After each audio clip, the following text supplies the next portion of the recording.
মির্জা ফখরুল, এই খানকির পোলারা, এই শুয়ারের বাচ্চারা, এই বেতন মারা কুত্তার বাচ্চা, তাদের হারাম খাওয়া এই অভ্যাসটাকে এই কুত্তার বাচ্চা জানতে পারে না।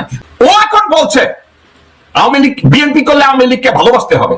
এই শুয়ারের বাচ্চা বলতেছে, এই দপ্তরের পোলা, গোরখতকের পোলা বলতেছে আওয়ামী লীগকে ভালোবাসতে হবে।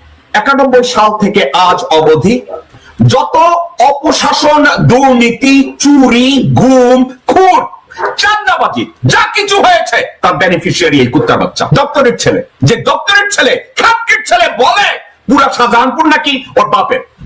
দপ্তরের চাকরি কইরা আর কবর খুইদা আর পুরি বেচা কেউ যদি পুরো শাহজাহানপুরের মালিক হয়, শুয়ারের বাচ্চা, তোরে কি কেউ 2 আর 2 4 যোগ শিখাইছে? হ্যাঁ, শুয়ারের বাচ্চা, তোরে কি কেউ 2 আর 2 4 হয়? তোরে কি এটা কেউ শিখাইছে? স্কুলের দপ্তরে হইয়া আর পুরি বেচা আর কবর খুইদা যদি অর্ধেক শাহজাহানপুরের মালিক হয়, তাহলে লোকজন ইন্ডাস্ট্রি খুলে কেন? তাহলে লোকজন স্কুলে গিয়ে লেখাপড়া করে এত বড় ডেভেলপার কেন হয়? তাহলে তো সবাই স্কুলের দপ্তরই হইতো। কেউ যদি জিজ্ঞাসা করতো, বাবাজি তুমি কি হবা? কয় আমি তো দপ্তরই হইতে চাই। কেন দপ্তরই হবা? দপ্তরই হইলে অর্ধেক শাহজাহানপুরের মালিক হওয়া যায়। কিরে বাবা তুমি কি চাকরি করবা? আমি তো কবর গোরখতক হব, কবর খুলবো। কেন? কবর খুললে আমি তো অর্ধেক শাহজাহানপুরের মালিক হব। কেউ যদি বলে বাবা তুমি কি হবা? আমি পুরি বিক্রি করব। কেন পুরি বিক্রি করবা? আমি অর্ধেক শাহজাহানপুরের মালিক হব। বিএনপি নাকি চাঁদাবাজি করে না, বিএনপি নাকি পিস্তলবাজি করে না, বিএনপি নাকি এখন সাধু হয়ে গেছে গা। এখন দেখেন বিএনপির এক নেতা আছে মাহবুবউদ্দিন খোকন, খোকনের আমকাডা পিস্তল লইয়া পকেটে ঢুকায় আর হিন্দিতে গান গায়, মুঝে মারো। ওর মতো লোক পিস্তল পকেটে লয় আর কয় মুঝে মারো। আমার তো মনে হয় ওকে ইনভাইট করতেছে, মোর গোয়া মারো। এই শুয়ারের বাচ্চারে খুঁজে বের করা পুলিশ কেন এখনো গ্রেফতার করে নাই? মাহবুবউদ্দিন খোকন রে কেন গ্রেফতার করা হয় নাই? এ ধরনের লোকজনকে তারা পালে। কে পালে? বিএনপি। এবং টকশোতে যারা যায়, টকশোতে গিয়া তারা রাজনৈতিক কথা বলে, রাইট? এই মুহূর্তে বিএনপি 8 থেকে 10 জন বিএনপির সর্বোচ্চ নেতা আছে যারা পুরো দলটাকে জিম্মি করে রেখেছে। এই 8 থেকে 10 জন নেতা বিএনপিকে খোকলা করে দিচ্ছে। এই 8 থেকে 10 জন নেতা বেগম জিয়াকে হাজতে ঢুকিয়েছে। এই 8 থেকে 10 জন নেতা বিএনপির মূল নীতিগুলোকে একের পর এক ধ্বংস করে বিএনপিকে দল হিসাবে একটা বিধবা মহিলায় রূপান্তরিত করেছে। এখানে অগ্রণী ভূমিকা কে পালন করেছে? মির্জা ফখরুল ইসলাম আলমগীর, মির্জা আব্বাস, আব্দুল আওয়াল মিন্টু, আমির খুসরো মাহমুদ চৌধুরী, ইকবাল হোসেন টুকু, সালাউদ্দিন। আমি ওই 2টা বেটি আছে না, এদের নামও আমার নিতে ইচ্ছা করে না, বটতলার উকিল কি রুমিন্না, কুমিন্না, সুমিন, ফারহানা, সে এবং সামাওয়াত। আমি কারো নামের মধ্যে বাদ দিছি কিনা হয়তো নামগুলো আবার টানবো। এদের আমি কয়েকদিন আগে আপনাদের হানি ট্র্যাপ, মানি ট্র্যাপ নিয়ে কথা বলছিলাম। এদের সবার মানসিকতা বর্তমানে এই, যে কোনো মূল্যে আমাদেরকে একটা জিনিস প্রমাণ করতে হবে, আমরা তো ভারতীয়। আমাদেরকে এটা যে কোনো মূল্যে প্রমাণ করতে হবে, আমরা তো ভারতীয়, আমরা তো ভারতীয়। আবার কয়েকদিন আগে মির্জা আব্বাস আমাকে যখন গালি দিচ্ছে, তখন সে কথা ইনসিস্ট করতেছে আওয়ামী লীগকেও ভালোবাসতে হবে। অর্থাৎ আমরা যারা বাংলাদেশের রিফর্ম চাই, বাংলাদেশকে পুনর্গঠন করতে চাই, সংবিধানের পরিবর্তন করতে চাই, আওয়ামী লীগকে নিষিদ্ধ করতে চাই, তারা বলে এরা কি চায়? এরা আওয়ামী লীগ বিএনপিরে ভালোবাসে না। একবার বলে নাই বিএনপিকে ভালোবাসে না। এই কথা যদি বলতো তাইলে দপ্তরের পুরা শুয়োরকে বলতাম তুই বোধহয় কিছুটা ঠিক আছিস।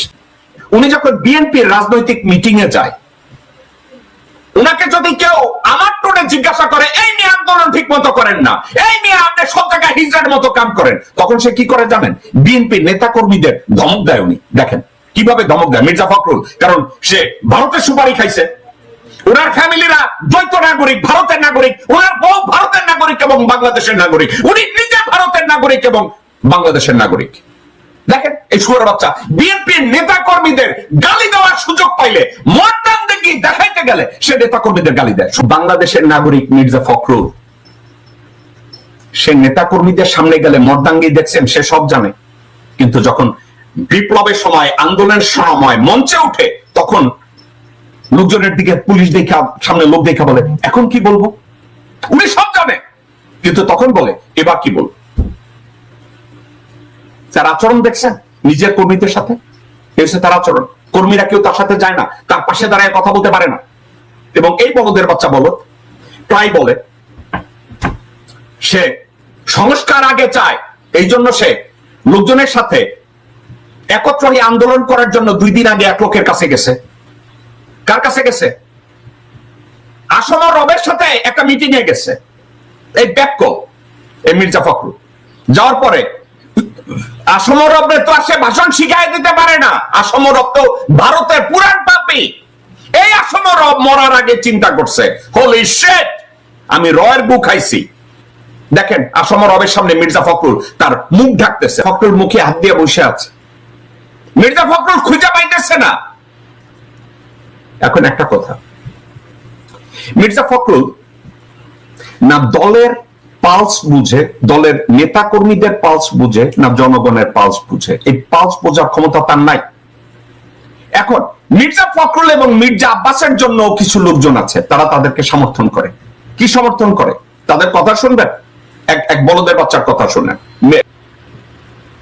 এই গোবরখোর, এই গোমূত্রখোর নোবেল রে বলে নোবেল বিজয়ী, ইউনূসে গালি দিতে আসছে। এ ধরনের শুয়োরের বাচ্চারা মির্জা ফখরুলের পিছনে দাঁড়ায়, এ ধরনের শুয়োরের বাচ্চারা মির্জা আব্বাসের পাশে দাঁড়ায়, এ ধরনের শুয়োরের বাচ্চারা আব্দুল্লাহ ওয়াল মিন্টু, তাবিতা ওয়াল, মির্জা আব্বাস তাদের পাশে দাঁড়ায় এবং তারা বলে তারা বিএনপি করে। এখন যখন তারা বলে যে তারা বিএনপি করে, দেশের জন্য রাজনীতি করে, তাদের অস্তিত্ব কোথায় গিয়ে দাঁড়ায়?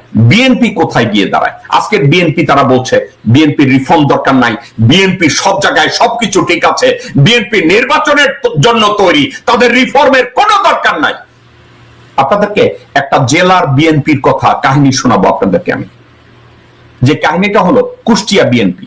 শুনেন কুষ্টিয়া বিএনপির অবস্থা কি। দর্শকবৃন্দ, এগুলো কি আমার কথা?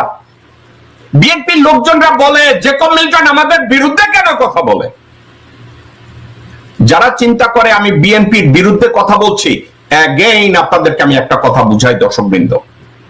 আমি যখন মির্জা আব্বাসের 14 গোষ্ঠী উদ্ধার করি, আমি যখন মির্জা ফখরুলের 14 গোষ্ঠী উদ্ধার করি, আমি যখন সামাও বায়েদের 14 গোষ্ঠী উদ্ধার করি, আমি যখন আব্দুল্লাহ ওয়াল মিন্টু, তাবিতা ওয়াল, সাদেক হোসেন খোকা, ইশাক তাদের 14 গোষ্ঠী উদ্ধার করি, সালাউদ্দিনের 14 গোষ্ঠী উদ্ধার করি, আমি বিএনপির 14 গোষ্ঠী উদ্ধার করি না। আমি বিএনপিকে জঞ্জাল মুক্ত করার জন্য যাদেরকে গালি দেই, এসব জঞ্জালরা যতক্ষণ পর্যন্ত বিএনপিতে বসে লোকজনদেরকে বলবে এই কথা, তখন পর্যন্ত বলবে আমরা তো ভারতীয়, এই খানকির ছেলেদের জুতা পেটা করে বিএনপি থেকে বের করতে হবে, জুতা পেটা করে বিএনপি থেকে বের করতে হবে। আপনারা আরো একটা কথা আপনাদেরকে মনে করাই দিতে চাই। বেগম জিয়াকে যেদিন নাজিমুদ্দিন রোডের হাজতে নেওয়া হলো, তুমুল বেগে বিএনপির নেতা কর্মীরা ঢাকায় আসলো যে তারা এটা নিয়ে খালেদা মুক্তির জন্য হরতাল করবে, আন্দোলন করবে। নেতারা একত্র হয়ে গেল, আন্দোলন করবে। এই আন্দোলনের বিপক্ষে গেল মির্জা আব্বাস। বেগম জিয়াকে মুক্তির দরকার নাই, তাকে হাজতে পাঠাইতে হইল। মির্জা আব্বাস, মির্জা ফখরুল, আব্দুল্লাহ ওয়াল মিন্টু, আমির খসরু মাহমুদ চৌধুরী, সামাও বায়েত একত্র হয়ে সাদেক হোসেন খোকা, তার ছেলে ইশাক, না সাদেক হোসেন খোকা তখন জীবিত ছিল কিনা জানি না, বা তার ছেলে ইশাক এবং অন্যান্য লোকজনরা তারা বলল কোনো আন্দোলন নাই, আন্দোলন করতে দেয়া হবে না। দর্শকবৃন্দ, আমি আপনাদেরকে ঠান্ডা মাথায় বলি, বেগম জিয়াকে যখন হাজতে নেয়, আমি এর আগে একদিন কথায় বলেছিলাম, ঢাকায় হরতাল করতে গেলে মির্জা আব্বাসের উপরে বিএনপি নির্ভর করত, সাদেক হোসেন খোকার উপরে নির্ভর করত, আব্দুল আউয়াল মিন্টুর উপরে নির্ভর করত, এবং মির্জা ফখরুলকে কোঅর্ডিনেশনের জন্য দায়িত্ব দেওয়া হতো। মোহাম্মদ সালাম নামের বিএনপির আরেক নেতাকেও দায়িত্ব দেওয়া হতো। আপনাদেরকে ঠান্ডা মাথায় বলি, এরা সবাই বেগম জিয়াকে বিট্রে করলেন, বললেন কোন আন্দোলন হবে না। নেতা কর্মীরা ফুঁসে উঠল। যখন ফুঁসে উঠল, মির্জা ফখরুলের কথা শুনেন, মোয়াজ্জেম হোসেনের, আমির খসরু মাহমুদ চৌধুরী, আব্দুল আউয়াল মিন্টু, সাদেক হোসেন খোকা, ইশরাক, এরা বেগম জিয়ার মুক্তির জন্য কোন আন্দোলন করতে দেয় না। বলছে আমরা হরতালের জন্য লোকজন দেব না, বলছে আমরা ঢাকায় এই হরতালের জন্য যত খরচাপাতি হয় সেটা দেব না, তারা দেয় না। এই আন্দোলনগুলো তাদেরকে দিয়ে করতে দেয় না। এখন এই আন্দোলনগুলো যখন করতে দেয় না, তখন বিএনপির লোকজনরা যখন কান্নাকাটি করে এখন বলে যে আমরা তো চেষ্টা করেছি আন্দোলন করতে, আমরা তো চেষ্টা করেছি, আমরা খুব আন্দোলন করে এই করেছি সেই করেছি, এবং তারা টকশোতে গিয়ে বলে বিএনপি আন্দোলন করেছে, বিএনপি এই করেছে, বিএনপি সেই করেছে, বলছে না তাদের এই কথা?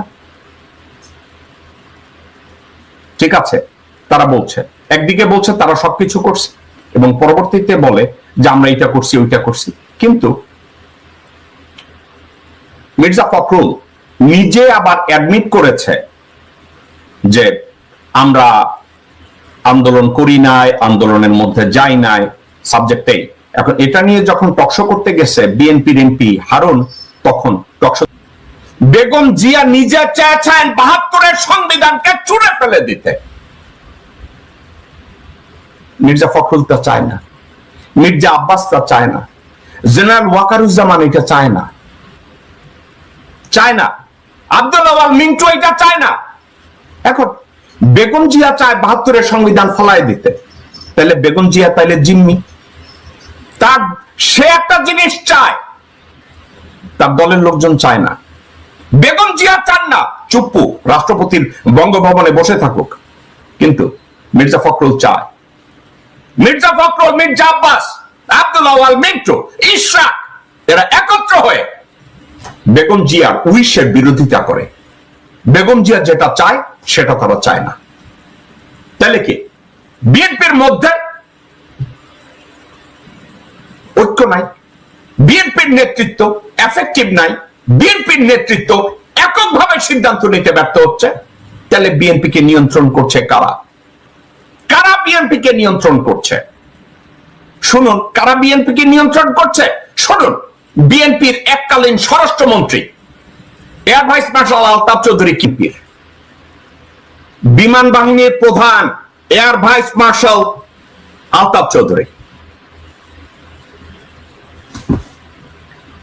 সে গাঁজাখুরি কথা বলছে নাকি আমার কথাটাকে সে সাপোর্ট করছে, বুঝাচ্ছে যে বিএনপি এই মুহূর্তে কাদের দ্বারা তৈরি? আমি যদি ঠান্ডা মাথায় একটা কথা বলি দর্শকবৃন্দ, গত 16 বছর আওয়ামী লীগকে কে রান করেছে, মানে পরিচালনা কে করেছে? আওয়ামী